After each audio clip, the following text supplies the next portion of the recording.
I'm German, but I grew up in North America until I was 13.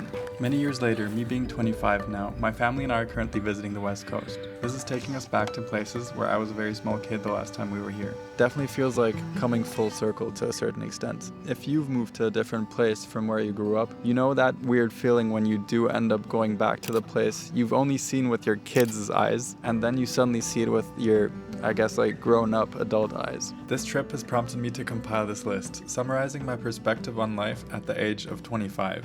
All while trying not to sound too arrogant or wise, because all in all, I still very much feel like a baby in the grand scheme of things. This is the list of things I came up with. Feeling grateful is such a powerful feeling, and I think that it's a very good habit to cultivate. A good friend once told me that you can't feel anxious and grateful at the same time. In part, feeling grateful is a very positive tool that everyone possesses to very much dispel any negative feelings.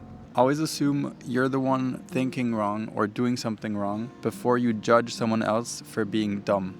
There's a lot of times I catch myself and I see something and I'm like, that's stupid. Why would anyone do something like that? Anything you ever see from other people is just going to be a snapshot of their life, right? Instead, I think it's more sensible to ask yourself, why would someone think that way? Why would someone do something that way? If you're still lucky enough to have them, time with your parents is very limited and you really start appreciating them way too late. This goes for the rest of your family as well. 90% of the time you spend with your parents throughout your whole life, statistically, is before you're 18.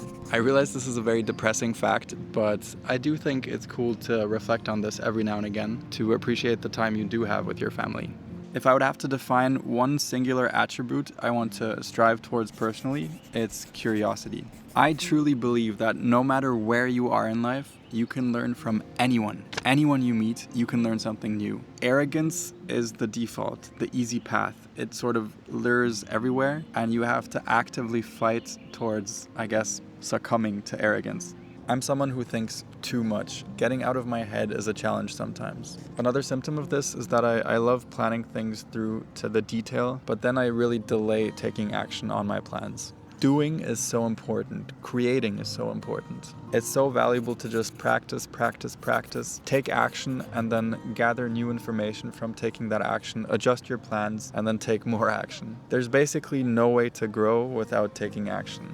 Everyone and their mom is out for your attention nowadays. Attention is the new currency. In the same way that you don't eat fast food every day, I think it's really important to filter the information that reaches your brain. I think it's really cool to think of your brain as being pristine. It holds a lot of value, and you really only want to feed your brain information that's absolutely necessary, that you really need. Relationships are the most important thing in life. Full stop. Caring about people and having people care about you is really the only thing that matters at the end of the day. This one is something I actually have a tattoo of right here. I stole it from a YouTuber I really like, Dan Mace. It's happiness is reality over expectation. Essentially what this means to me is that expectation is the enemy. We go into so many social situations, for example, and already expect how the conversation will go or expect what we will do. These expectations, these fictional storylines, they hold no real value. We think they do, but it doesn't really make sense to engage with them at all. Write down and define your goals. Reflect on paper. Again and again, I fall into this trap of thinking that I can solve these big problems in my head just by thinking them through. But it's only through practice and reflection on paper, in my experience, that you can truly unravel these knots in your head. On the one hand, it's really cool to see your thoughts verbalized like that. You're basically forced to put them into words, and they definitely lose a certain significance in a good way, because everything seems so dramatic in your head, and if you actually write them down, verbalize your thoughts, I feel like they're just easier to deal with. I do believe that whatever you put out into the world, you sort of get back. Of course, this is just a belief. It's based on personal experience, though, so far at least. And also, it just feels good to treat people kindly and well. I want to go through life consciously, not mindlessly. I think one of the worst things is to wake up after some years and to realize that you've gotten to a place not by your own willpower, but simply because you've drifted in a certain direction. I want to be responsible for every step that I take, even if that means that I'm responsible for some very bad steps that I take. What also sort of ties into this is a super important skill, I think, decisiveness. Being able to make quick decisions fast is, for one, just less frustrating, and also I think it's a very good muscle to train. Sorry, there's ships going by. If you hear any horns, then that's that. Decisiveness is so important on so many different scales, from daily small things to big things. I think by getting good at making small decisions, you can also get better at making the bigger decisions. There's so many ways to be creative. No one is not creative. I think this is a common myth nowadays where people think of themselves as just not being the type of person to be creative. I think it's just about finding your outlet, and I think everyone is creative anyways. So no one's not creative. Don't let anyone tell you otherwise, and just have fun creating the things that you feel like creating. Growing up, I'm trying to maintain a sort of childlike innocence. I'd rather be looked down upon for being a bit naive than succumb to this adult cynicism or realism. It's almost like we're born as kids and our humanity is at its peak, and then we're sort of formed by society to become an adult. And of course, when you're an adult, you have so much more responsibility than when you're a kid. But I truly believe you can still face that responsibility in having fun and still staying imaginative. Now, this one sort of goes along with the last one, and it's gonna sound a bit trite, but never stop dreaming. I think cultivating imagination is super important. I mean, it's pretty obvious, but I think it's really good to have dreams, goals, aspirations that are very concrete and specific to strive towards. And then the whole imagination part. I think our brains are meant to be creative, to have imagination. But this, again, is sort of a muscle that you can train, and it sort of atrophies if you don't actively train it. This specific one is one of the biggest things I definitely want to work on this year. We spend so much time thinking about ourselves, living our own sort of fictional reality. We're the hero of our story. I think letting go of your ego directly correlates with being happier. Books are the ultimate transfer of wisdom, of knowledge, essentially. It's so crazy that some books have survived over centuries, that you can read about these thoughts that have been passed down over generations. And I think a lot of the problems we face today are the same problems that people faced 2,000 years ago, at least in the context of personal anxieties, worries, stuff like that. Life is very fragile, and I think many of us, maybe even most of us, are scared of dying, be it consciously or maybe a bit more unconsciously. This can lead to existential anxiety, and paradoxically, I think the best way to ease this existential anxiety is to reflect on death itself. This also sort of ties into the whole gratitude thing. What I have tried in the past is actually taking a moment to be grateful that I woke up after waking up in the morning, and I really felt like that added a whole different flavor to my days. Another one of those skills that are super important is the ability to be social. That sounds very abstract, but let me refine it down a bit. I think it's very important that you're able to genuinely show interest in people and be able to approach but also connect with people.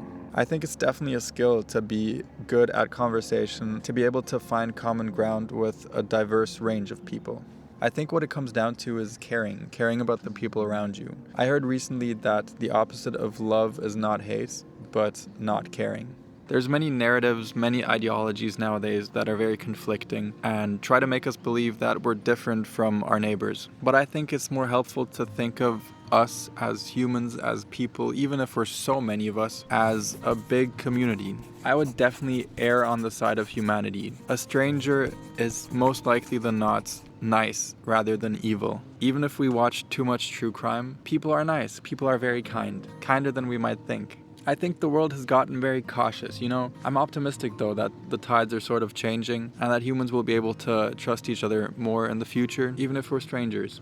There's so many things going on nowadays, and you're never really bored as you were when you were a kid, for example. Our mind isn't made for this constant stimulation, and I feel like integrating periods of stillness, maybe even daily, is a really cool thing. Really can be as simple as, for example, every second time you go out for a walk, going out without your headphones, not listening to a podcast or some music, but instead just feeling your steps and listening to what's around you. I think all of our brains could definitely use some time off. I think that not losing sight that we're all monkeys at the end of the day, it's definitely a cool perspective, you know? We think of ourselves as very civilized. We have these big cities, we have countries, we have borders. But in essence, we're just animals that have formed our environment to be a bit more comfortable and convenient to us. We're apes doing ape things, we're having ape feelings, we're monkeys. Every feeling we feel has a reason at the end of the day, even if it doesn't appear to at its surface. Being self-aware in real time is way easier said than done.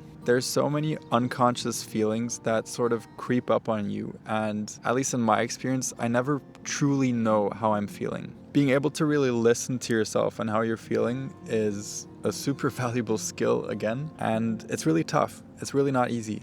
This next thing, again, I stole from someone, Tim Ferriss, the very famous podcast host. Be just a little kinder than you have to be. And if that kindness doesn't include yourself, then it isn't true compassion. To me, this sort of emphasizes that how you treat others really begins with how you treat yourself. In turn, this means that negative self-talk can have a real direct effect on how you treat others. So essentially rephrased, by being kinder to yourself, by learning to be kind to yourself, you also automatically learn how to be kind to others. Most importantly though, I think, is having fun, not taking yourself too seriously. I realize this may be oversimplifying things a little bit, as have the other things, the other life lessons as well, for sure. I mean, many people are under some very tough real life pressure, but I just think that we're here on this earth, we were born. I mean, we're only here for a few years. How crazy is it that we can experience this nature, we can grow up, go through these phases in life, and we get to know so many people. We learn of different cultures, learn how other people see the world, experience life, and we get to share so many cool moments and memories with others. We get to care about people, we get to love.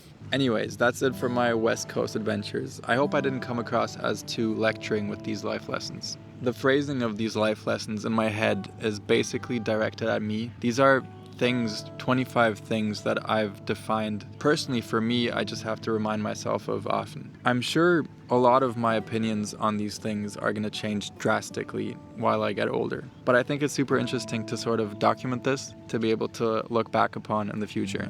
Thank you very much for watching. It's been a pleasure. Let me know what you think of all of these things, and I'm going to try and get down from here without falling down.